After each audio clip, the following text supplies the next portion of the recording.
Hey everyone, I'm Jack Ferdman, and this is Rewatching Oscar. Today we're not rewatching a single Oscar-nominated film, we're rewatching a feeling.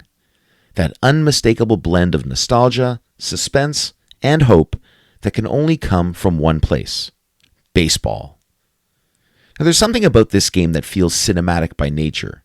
The long silences between pitches, the sudden bursts of energy when the ball cracks off the bat. It's as though the game itself is edited by a filmmaker who understands pacing, tension, and release. Every inning tells a story, every pitch has a close-up, and every walk-off home run is a finale worthy of an Oscar. Think of the greats: Babe Ruth pointing toward the bleachers, Lou Gehrig saying goodbye with humility and grace, Sandy Koufax throwing pure poetry from the mound, Mickey Mantle limping to the plate but still swinging for the fences, and Ty Cobb playing like every play might define his legacy.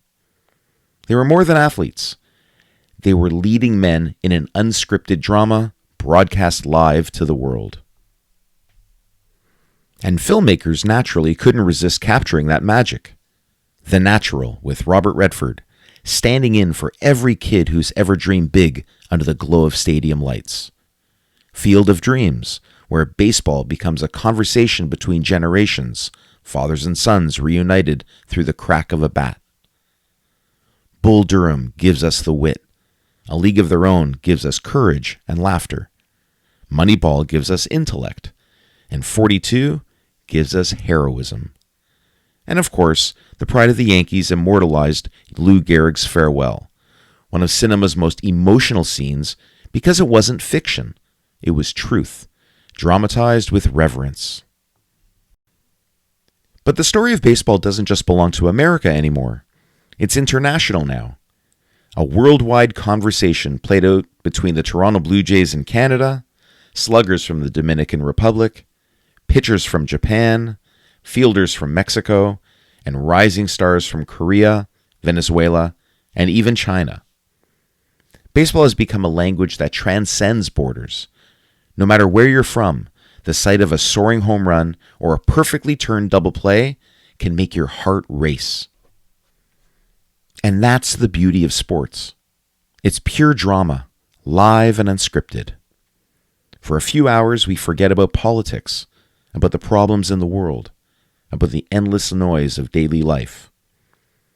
It's a communal escape where a nation, or even the world, unites to watch something beautiful unfold.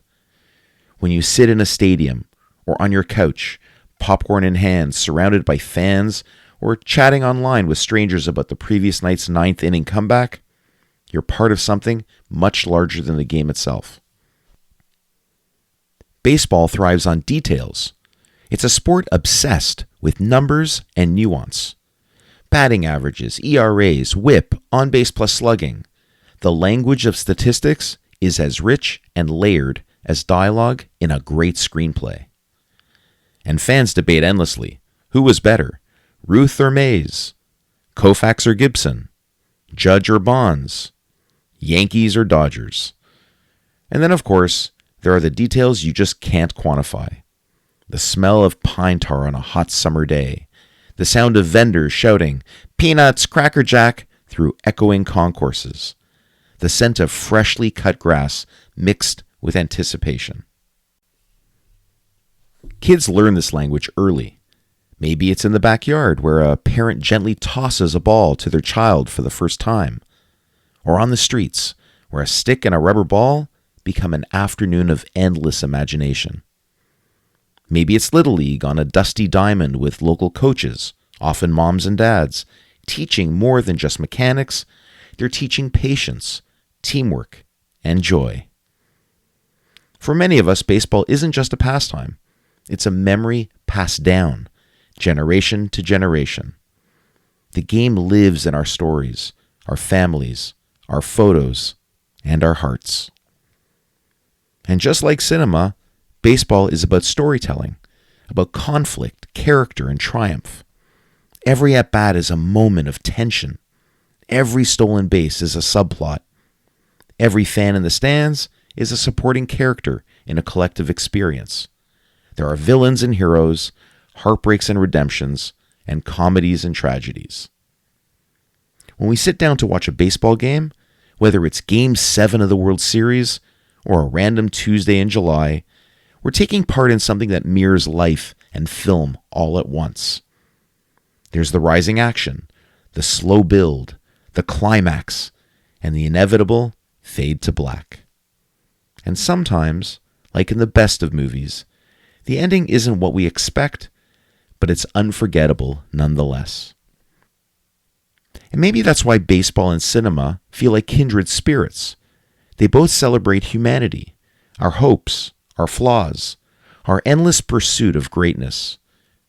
They remind us that, just like in the movies, every moment on that field, every pitch, every swing, every cheer can mean everything to someone. Because when that final out is called and the crowd erupts or falls silent, you realize you've just witnessed a story, not written by screenwriters, but by players and fans and time itself.